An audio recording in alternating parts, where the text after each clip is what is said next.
अरे मैम साहब, आप और यहाँ? हाँ रामू, मैं। और तूने ये कैसे सोच लिया कि हम तुझे भूल जाएंगे? वो तो तू ही है जो हमें कुछ बताता नहीं है। देख रामू, हमने तुझे अपने घर का सदस्य माना है, और अगर तेरी तबीयत खराब थी तो खबर भिजवा देता, हम तेरा इलाज जरूर कराते। नहीं मालकिन, ऐसी कोई बात नहीं है। अब मैं ठीक हो चुका हूँ, मैं कल से काम पर आ जाऊँगा। नहीं रामू, मैं तुझसे काम के लिए कहने नहीं आई हूँ। मैं तो सिर्फ ये देखने आई थी कि तू 2-3 दिन से काम पर नहीं आ रहा था ना, तो मैंने सोचा कहीं कोई बात तो नहीं हो गई। हमारे घर में जो इंसान पूरी ईमानदारी के साथ काम करता हो, अगर उसे कोई दिक्कत परेशानी हो जाए तो हमारा फ़र्ज़ बनता है कि हम उसके साथ खड़े रहें।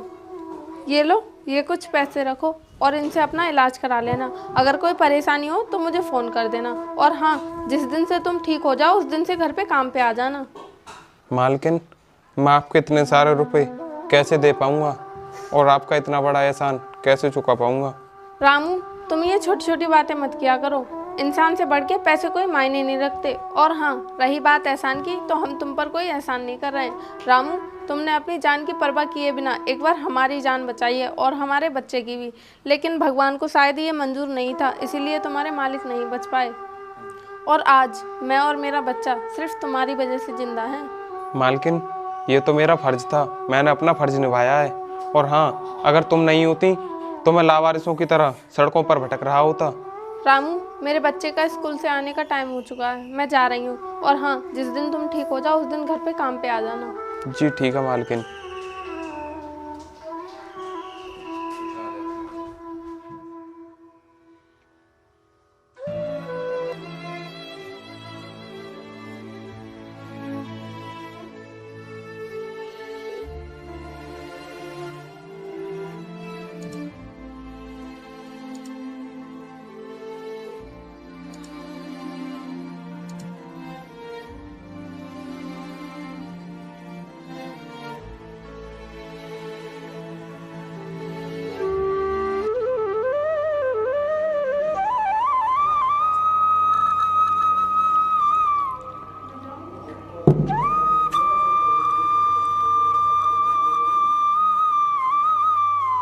राहुल, ये क्या कर रहे हो तुम? तुम्हें इतनी तो शर्म आनी चाहिए कि इस घर में एक छोटा बच्चा भी है।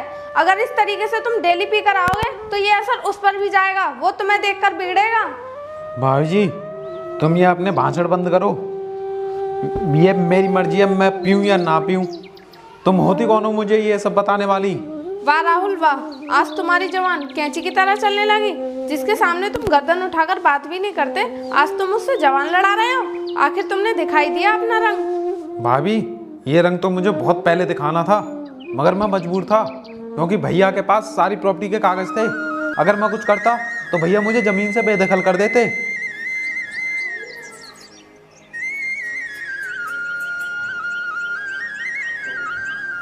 अरे बेटा तू? माँ, चाचा बहुत गंदे हैं। माँ, तुमसे वो लड़ाई कर रहे थे। नहीं बेटा, चाचा गंदे इंसान नहीं है, और हम लड़ाई नहीं कर रहे थे, हम तो आपस में बातें कर रहे थे। वो तो तुम्हें लगा होगा। चलो तुम जाओ अपने कमरे में जाकर पढ़ाई करो। ठीक है माँ।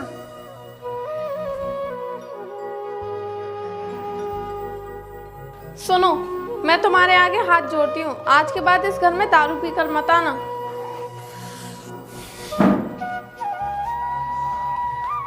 सुनो, मैं अपने पैसे से पी रहा हूँ, किसी से पैसे नहीं लेता। अपने बाप की पी रहा हूँ, किसी के बाप की नहीं पी रहा मैं।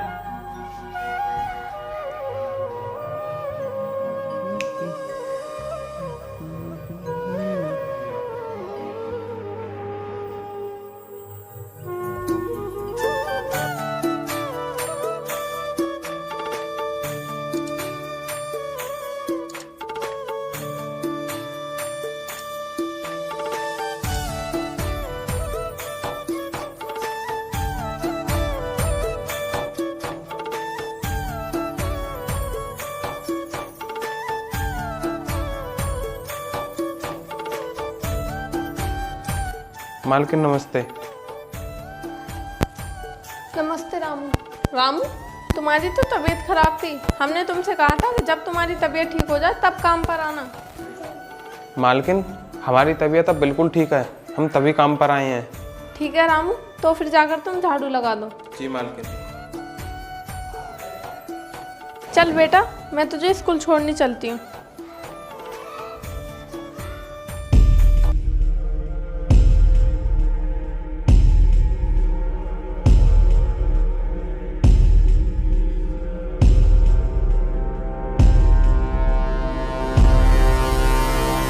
मेरे पास तो अब पैसे भी नहीं है। जो मेरे पास पैसे थे वो तो सारे मैंने दारू में उड़ा दिए।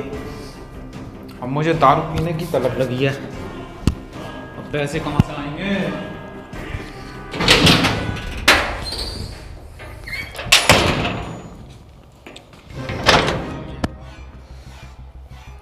अरे यार, अब मेरे पास तो पैसे हैं नहीं। अब मुझे दारू चाहिए। मैं दारू कहाँ से पीऊँगा? आइडिया, एक काम करता हूँ, भाभी के पैसे चुरा लेता हूँ और नाम रामू का लगा दूंगा।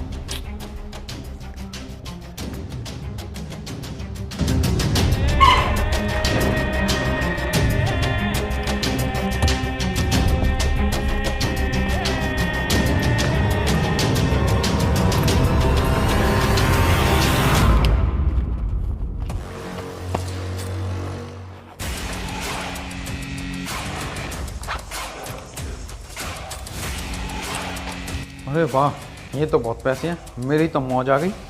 इन पैसों से तो मैं पूरे मोहल्ले को दारू पिलाऊंगा। चलता हूँ, अब बोतल मेरा इंतजार कर रही होगी।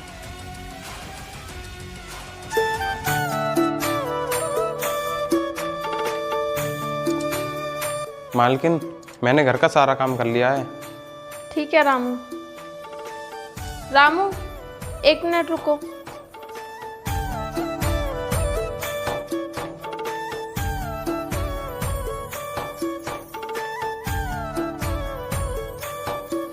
रामू, ये लो कुछ गर्म कपड़े। सर्दी आ रही है ना, तुम्हें ठंड लग सकती है। मैंने उस दिन तुम्हारे घर पर देखा था कि गर्म कपड़े नहीं हैं।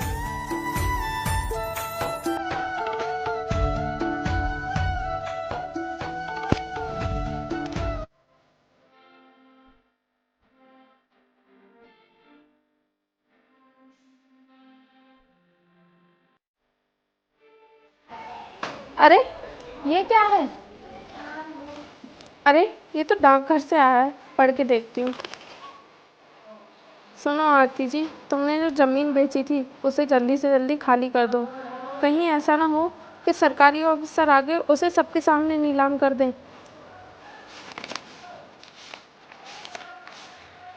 माँ, क्या हुआ?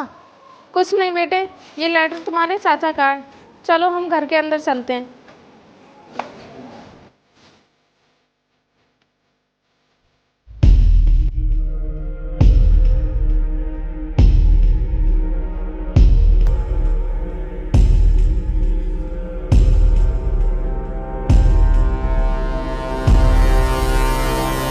सुनो राहुल, रुको।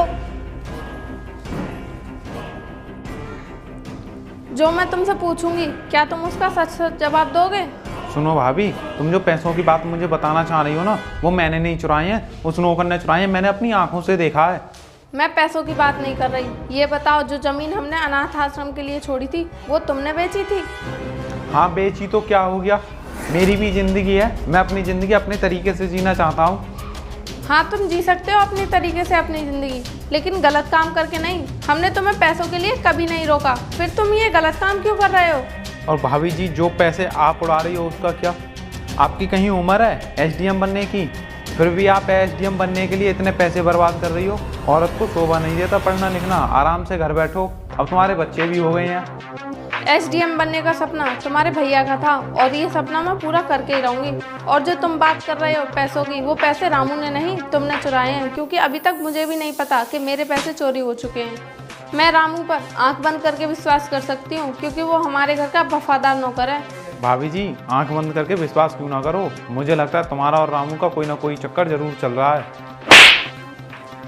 तुम्हारी हिम्मत कैसे हुई अपने मुंह से ये लफ्ज निकालने की? मैं उसे अपना भाई समझती हूँ। तुम इतने नीच हो गए हो, इतनी गंदी सोच रखने लगे। चले जाओ यहाँ से। आज के बाद मुझे अपनी शक्ल भी दिखाई ना तो मुझसे बुरा कोई नहीं होगा।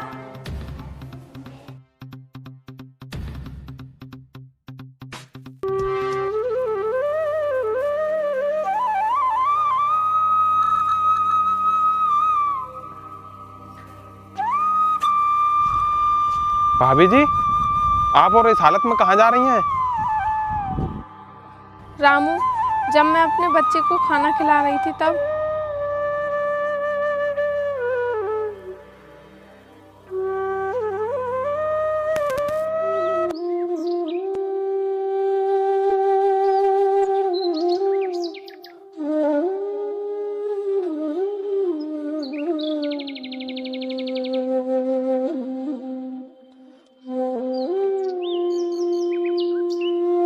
भाभी जी, ये घर खाली कर दो। ये घर अब तुम्हारा नहीं, मेरा हो चुका है। राहुल, तुम्हारा दिमाग तो ठीक है? हाँ, मेरा दिमाग पहले ठीक था, लेकिन अब खराब हो चुका है।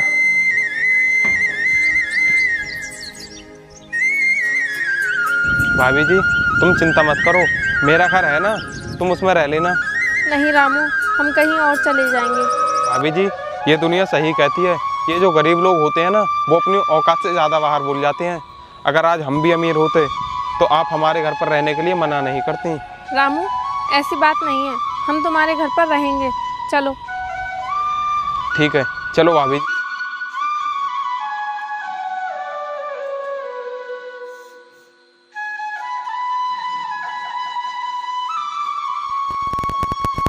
भाई, बैग बनाओ।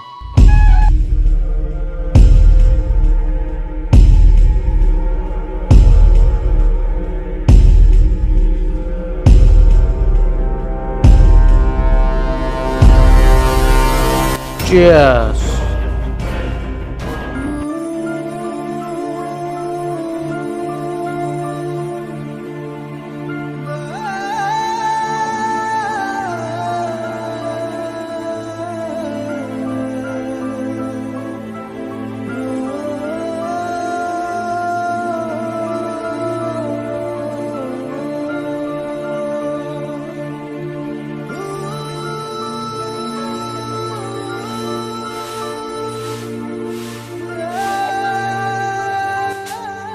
भाभी जी, ये लीजिए। रामू, ये किताबें क्यों? भाभी जी, मुझे पता है कि मालिक का सपना था तुम्हें एसडीएम बनाने का, और तुम्हारा भी सपना है, लेकिन कुछ हालात ऐसे हो गए कि तुम अपनी पढ़ाई पूरी नहीं कर पा रही हो। लेकिन हाँ, अब तुम्हारी पढ़ाई मैं पूरी कराऊंगा। रामू, जब मेरा घर ही टूट गया तो उसी के साथ मेरा सपना भी टूट गया। भाभी जी, अभी तुम्हारा घर टूटा है, लेकिन अभी तुम्हारे इस भाई की बाजुओं में बहुत ताकत है। तुम मेरी बात मान लो, मालिक का सपना पूरा कर दो। ठीक है रामू।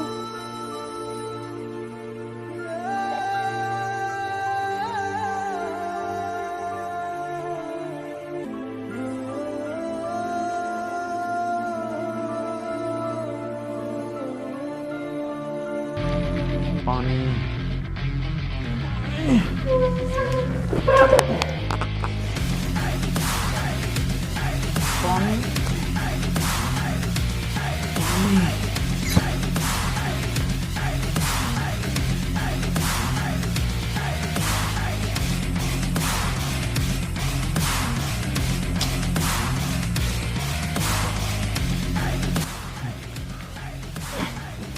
भाभी जी, मुझे माफ़ कर दो, मुझसे बहुत बड़ी गलती हो गई। मैंने लोगों की बातों में आकर बहुत बुरा किया है तुम्हारे साथ। देवर जी, उठो।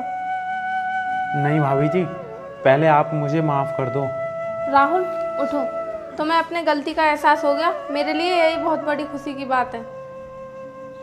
भाभी जी, आज राहुल को अपनी गलती का एहसास हो ही गया। भैया जी, मुझे माफ़ कर दो, मैंने तुम्हारे साथ भी बहुत गलत बर्ताव किया था। भाई, आप गलत रास्ते पर थे और आज आप सही रास्ते पर आ गए हो। हमें इससे ज़्यादा बड़ी खुशी और क्या हो सकती है। राहुल, आज हमें उस अनाथ आश्रम का उद्घाटन करना है। ये तुम्हारे भैया का सपना था और वो सपना आज पूरा हो चुका है। चलो, हम उसका उद्घाटन करते हैं।